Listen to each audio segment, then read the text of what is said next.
কারণে আমাদের মধ্যে শত্রু আর দুর্যোধন ঢুকে পড়েছে।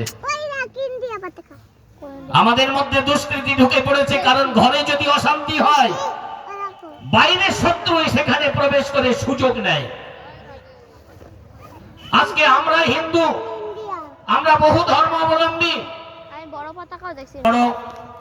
আমার কৃষ্ণই সর্বশ্রেষ্ঠ, আমার ধর্ম বড়, আমি সঠিক ধর্ম পালন করছি। আবার যিনি শাক্ত ধর্ম পালন করছেন তিনি বলছেন আমার ধর্ম বড়, আমার মা বড়। যিনি শিবের উপাসনা করছেন তিনি বলছেন আমার শিব ঠাকুর বড়, আমার অমুক বড়, তমুক বড়, সবাই বড়। এই বড় বড় নিয়ে দ্বন্দ্ব বিবাদ, এই লাভ পূজা প্রতিষ্ঠার পিছনে সবাই দৌড়াচ্ছে।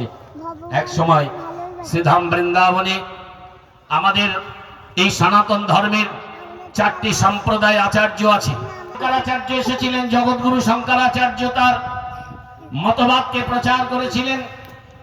পরবর্তীতে মহাপ্রভু এসে তার অচিন্ত ভেদাভেদ তত্ত্বকে প্রকাশ করে জগতের সমস্ত অপসিদ্ধান্ত মতবাদকে মহাপ্রভু খণ্ডন করে তার সিদ্ধান্ত মত স্থাপন করে, এবং তার পরবর্তীতে যারা আচার্যগণ এসেছিলেন সেই সমস্ত